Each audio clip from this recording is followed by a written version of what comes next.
Hai hai sahabat, Assalamualaikum. Ketemu lagi kita di part 15. Nah, kali ini ada yang sedikit berbeda ya. Biasanya kan kita ceria-ceria tuh, ketawa-ketawa. Nah, kayaknya di dua part ini kita akan dibikin baper. Kita lanjut yuk. Pamit. Handphone Apkar bergetar dari saku celananya. Apkar berjalan ke sudut mall. Saat ini ia sedang si pagi dan masih jam kerja, menarik handphone dari saku celananya. Om Andi. Assalamualaikum. Waalaikumsalam. Lagi di mana Apkar? Masih di tempat kerja Om. Apkar, ada berita baik. Kamu diterima sebagai honor di kantor Om. Alhamdulillah. Kapan Apkar bisa masuk kerja Om? 3 hari lagi kan akhir bulan. Selesaikan dulu tugasmu. Nanti setelah gaji kamu terima, segera urus surat pengunduran diri dan awal bulan sudah bisa kerja di tempat Om. Oh iya, soal tiket penerbangan dan lainnya biar Om yang urus. Kamu bawa perlengkapan diri saja. Dan soal tempat tinggal, kamu boleh tinggal di rumah Om atau bisa menempati rumah khusus karyawan. Dan Om lihat SK-nya tadi gaji di 6 bulan pertama 3 kali gaji kamu sebagai cleaning service. Dan kalau kerjamu bagus, nanti diusulkan untuk jadi karyawan tetap dan gajinya sampai 6 kali gaji kamu sekarang. Om juga sudah bicara sama teman Om dosen di fakultas. Kamu bisa nerusin kuliah di hari Sabtu Minggu supaya kerjaan kamu tidak terganggu. Om percaya Apkar, kamu orangnya rajin, ulet dan jujur. Terima kasih ya Om, Apkar sangat bahagia. Baiklah, nanti hubungi Om kapan kamu siap, biar Om urus keberangkatannya. Ya udah ya, Assalamualaikum. Waalaikumsalam. Apkar memandang layar handphonenya. Akhirnya keinginanku terwujud, bisa kuliah dan mendapatkan pekerjaan yang lebih layak. Apkar kembali mengambil gagang pel dan meneruskan pekerjaannya dengan semangat. Tidak lama, Apkar kembali meraih handphonenya dan memencet panggilan. Tit, nada tunggu. Assalamualaikum Kak Apkar. Waalaikumsalam. Kamu sibuk? Mau masuk kelas? Kenapa? Nanti malam aku mau mampir. Boleh? Boleh. Alia tunggu ya Kak. Iya. Assalamualaikum. Waalaikumsalam. Kali ini Apkar termenung. Tangan yang tadi semangat berubah lunglai. Alia, sebungkus martabak manis sudah berpindah dari bungkusan ke piring. Makan Al? Iya, makasih ya Kak. Apkar mengangguk memandang Alia yang melahap sepotong martabaknya dengan lahap. Sesekali menyapu sudut bibirnya yang kena seres coklat. Kakak gak makan? Alia mengulurkan piring ke arah Apkar.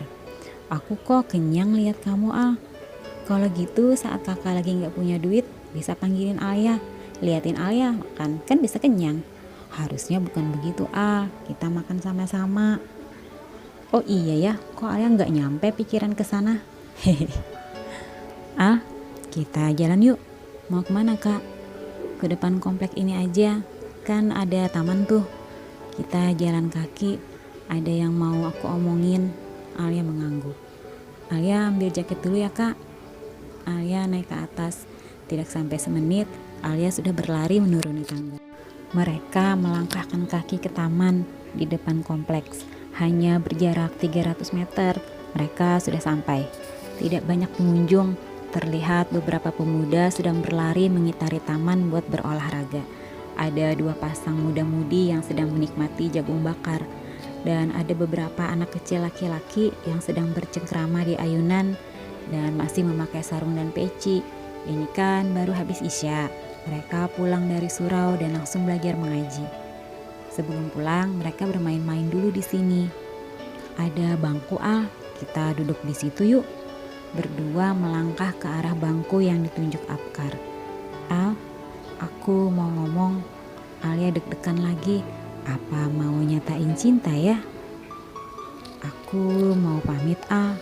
Apkar menatap mata Alia yang kebingungan. Aku diterima kerja di Surabaya, tempat omku kerja. Kakak kok nggak bilang melamar kerja di Surabaya? Kamu ingat setelah kamu ngintip aku sehabis tahun baru? Alia mengangguk. 1 minggu aku tidak ada ke kos kamu. Aku pergi ke Surabaya buat tes A dan baru sekarang pengumumannya. Rasanya ingin teriak, "Jangan pergi." Tapi apa haknya? Aku bukan siapa-siapa. Kak Akar bukan kekasihku. Walaupun sungguh aku menunggu dan mengharapkannya. Kapan kakak berangkat? Lusa Al. Alia meremas jemarinya. Kali ini Alia tidak bisa lagi menerjemahkan perasaannya seperti saat ia jatuh cinta kemarin. Lelaki di hadapannya ini kenapa terlalu mudah mempermainkan emosiku? Sesukanya saja membuat hatiku mengalami varian perasaan. Sebentar aku gemetar, sebentar aku bahagia, dan kali ini aku bersedih. Aku bersedih. Kakak enggak balik ke sini lagi. Aku belum tahu Al. Hening. Entah di menit keberapa Apkar memecah kesunyian. Alia, iya kak, kita masih bisa terus saling komunikasi kan? Alia diam. Alia, Apkar mendekatkan wajahnya untuk melihat apakah Alia baik-baik saja. Alia memalingkan wajahnya.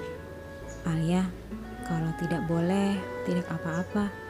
Apkar menjauhkan wajahnya dan kembali ke posisi awal, menatap ke depan. Apkar, itu tadi pertanyaan bodoh. Apkar kaget. Alia, kali ini Alia memandang Apkar. Sekali lagi Alia dengar itu dari kakak. Kakak gak usah nemuin atau menghubungi Alia lagi. Alia berdiri dan berjalan cepat menuju pulang. Apkar langsung lari mengejarnya. Diraihnya tangan kecil Alia membuat Alia menghentikan langkah cepatnya. Alia, kamu tidak menjawab pertanyaanku, malah menyebut itu bodoh. Apa maksud kamu? Apa maksud Alia? Tanya kakak sendiri, apa maksud pertanyaan kakak? Apkar menatap lekat wajah sedih Alia di bawah bulan separuh.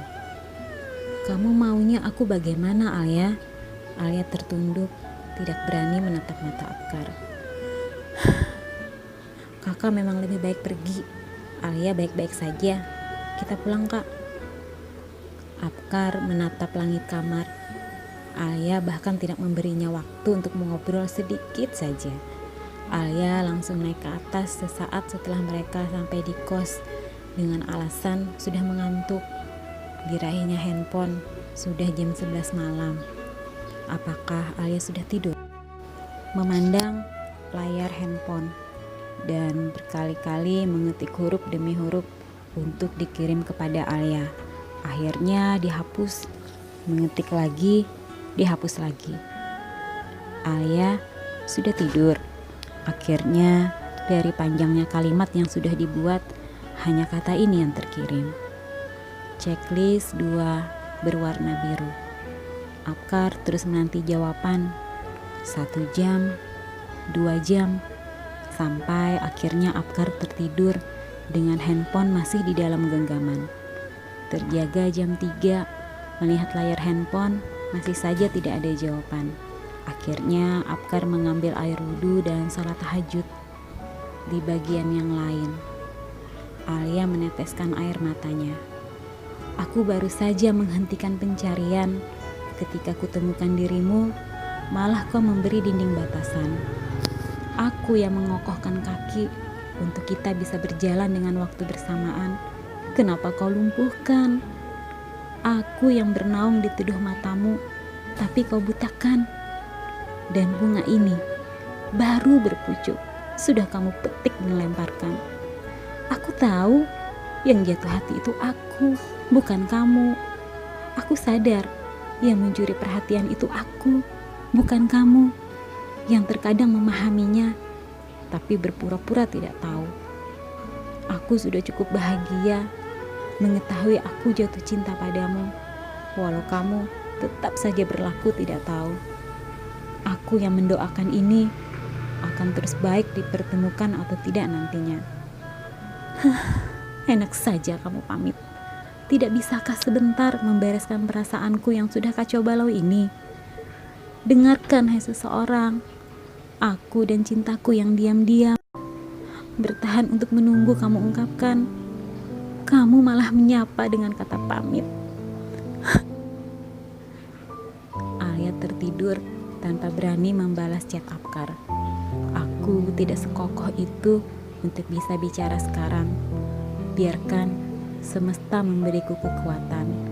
Entah besok, lusa, atau tidak akan sama sekali.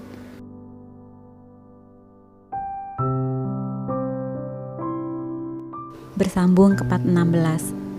Tuh, pamitnya sepertinya tidak direstui. Kenapa diam-diaman saja? Apakah di part depan nanti mereka akan bisa bicara? Atau Apkar pergi tanpa kata-kata dari Alia lagi? Kita lanjut di part depan ya. Jangan lupa like dan subscribe. Terima kasih. Assalamualaikum.